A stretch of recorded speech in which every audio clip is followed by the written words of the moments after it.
Hi, have you ever needed to scan a document on the go when you're not at home or near your computer? Or maybe you don't even have a good scanner at home. Have you ever wanted to scan a document to save for the future or share with someone? In my previous video, I showed you how to take a screenshot and how to save it. I also showed that you can make notes on those screenshots and even sign them. But did you know you can use your iPhone and iPad as a scanner? Your iPhone and iPad have a simple way to scan documents. You can also sign those documents, share them, or just make notes on them. I will demonstrate that in a future post. Here, I'm going to show you how to scan a document. There are many great apps in the App Store for scanning and signing documents. But did you know that your iPhone and iPad have one already built in that is easy to use? It is called the Notes app, and I will demonstrate that here. So to get started, we want to open the Notes app. And that's this little yellow and white icon.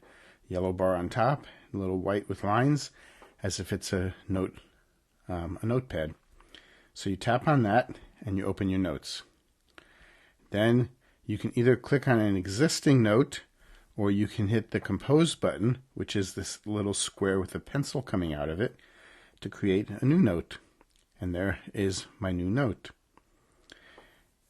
Now, it's the same on the iPad. I would tap on the Notes icon, and if I want to create a new note, instead of that icon being on the bottom, the Compose icon is here on the top.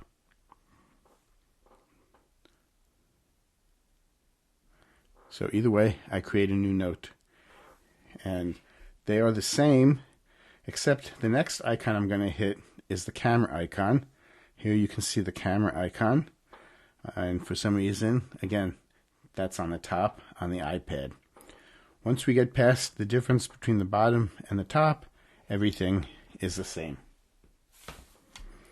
So if I want to scan a document, I tap on the camera and I hit Scan Documents.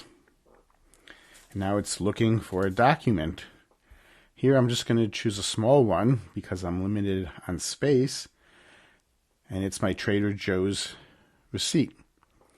Now, of course, if you want to use a bigger document, that will work too, as long as you can move the camera further away from what you're scanning. You want the background and the document to be contrasting so that it's easy for the scanner to find the edges. Also, the flatter it lies, the better the scan will be. Also, the better the lighting, the better the scan. So you want to have something, you want to have a contrasting background, and you want to have good lighting. If you don't, it will still work. It just might not be as good. The next step is we've opened the camera and set to scan, or we've opened the notes and set to scan, and we hold it over the notes. And then you can see it's going to find it, and it's going to save it down here in the corner. And it did it again automatically. And I can keep doing that and adding as many pages as I want. But if for some reason you're having trouble, you can always hit the shutter button here to take the picture. And then you can adjust the corners if you need to. Okay, now, obviously you don't really want to scan like this, but it was working so well that it just kept doing it automatically. Then I can decide to retake the picture or keep the scan. Well, that's not a very useful scan, so I'm going to retake the picture. I'm going to line it up better, and when I like it, I'll hit the shutter or it takes it itself. When I'm done, I hit Save. And there we go. We have the document saved in the Notes app.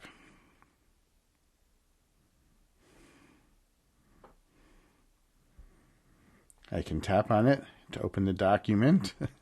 This one's kind of boring since I used the same thing over and over again. But that's it. If I want to, I can delete the document, rotate it, I can crop it, play with some fun effects with it.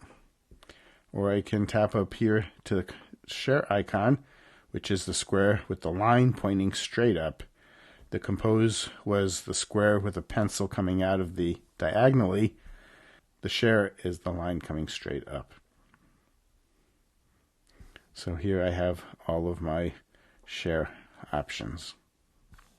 And when I'm done, I hit done, and there is my scan, and then I can go back to all my notes. And remember, this is the same on both the iPhone and the iPad. And you'll also notice that the notes can be synchronized between your devices. So you'll see I have the same notes here and here. I hope you enjoyed this video. If you did, please give it a like, share it, and feel free to leave a comment. Thank you, and I will see you in the next video.